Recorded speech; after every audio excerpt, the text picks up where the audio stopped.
morning mga kabigo, ipakita ko po sa inyo yung ratio ng Class A between Class B sa ating ampalaya for today's Sunday's harvest. Ito po yung ating Class A. Nasa 8 karton po yan mga kaibigan. So out of 8 karton, ito lang po yung nagiging Class B niya. Pakita ko sa inyo. Ito lang po yung nagiging Class B. So hindi po abot to ng 30 kilos. Mga kaibigan. So, timbang tayo mga amigo. Hindi na. Timbang tayo ng ating ampalaya. So, ito po, no? Yung timbangan natin. So, kita nyo. Yung tao natin, no? Okay. Timbang sabay sulat para... Okay. 76. Sila.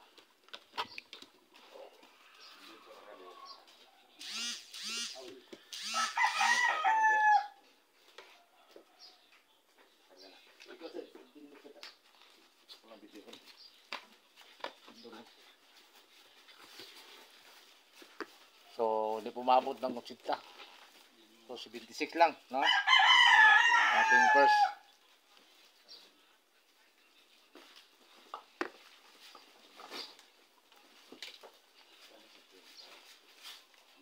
Yan po mga amigo. So, timbang-timbang lang, no? Timbangin natin ito para wala na pong hassle pagdating doon sa ating mga suki. 81. Ha? 81.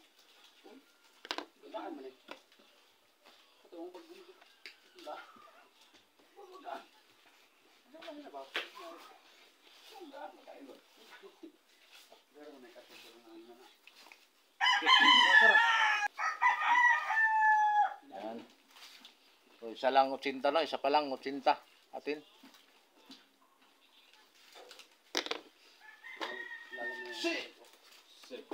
Hawa, sarap.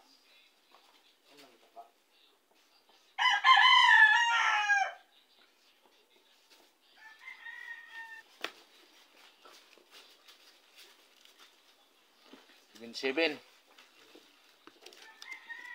At saka pagka malalaki yung ating harvest, normally ano yan, yung isang karton hindi pumabot ng 80 kilos, no?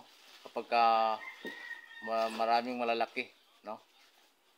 So, ganyan talaga. So, ito pa.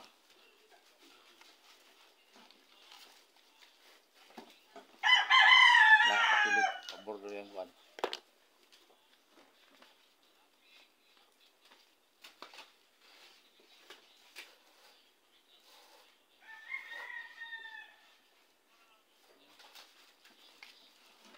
Oh, 77.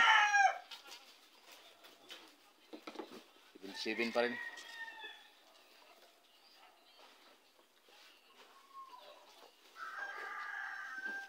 Ito yung listahan, no?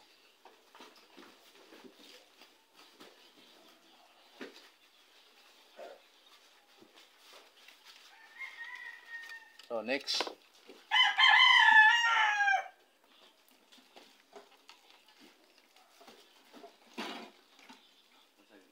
So, medyo mabigat mga amigo. Wala matunga.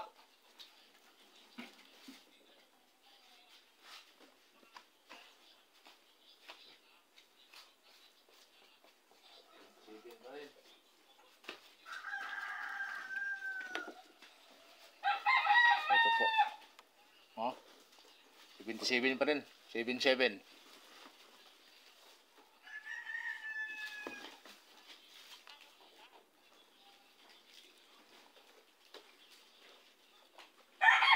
Next.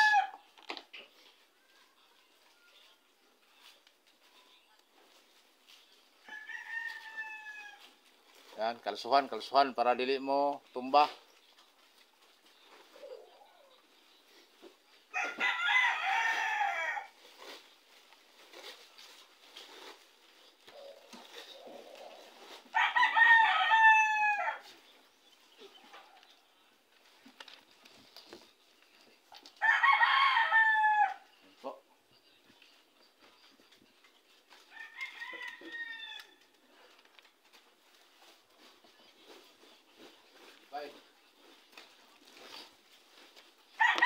Lalong gumaan, 75.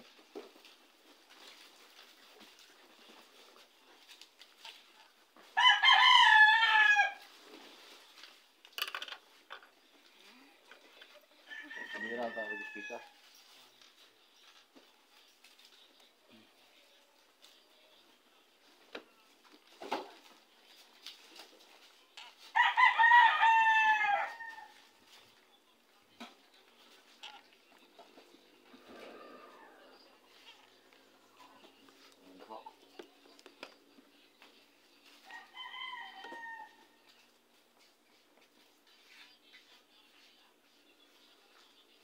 Tiwan.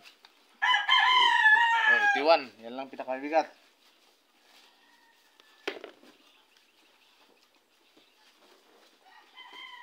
So, ganyan talaga. Pag maraming maliliit, no? Yung maliliit, mabigat talaga. Pero pag maraming malaki, kuan po yan, magaan. Yan po ang technique dyan. Pag kilala sa karton, loob ng karton, pag alam mo, kung alamin mo yung gaano kalaki yung laman niya, pag sa ampalaya. Meron is talong.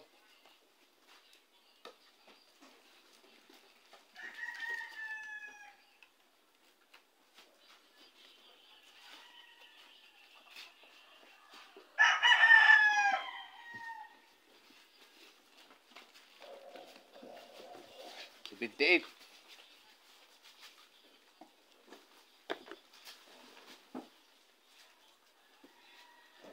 So, yan lang muna, no? Dating timbang. Pipirang tapos yung iba. So, packing muna tayo ng ampalaya. Packing muna natin at saka yung talong natin, no? So, continuous pa yung pagpacking natin. So, hanggang dito na lang.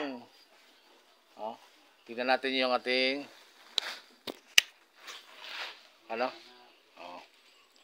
so, yan po yung ating ampalaya sa ngayon, no?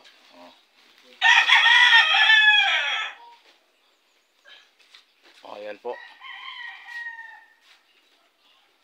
Ayan po yung ating ampalaya. So, maya-maya, titimbangin na naman natin yung ating talong. So, thank you.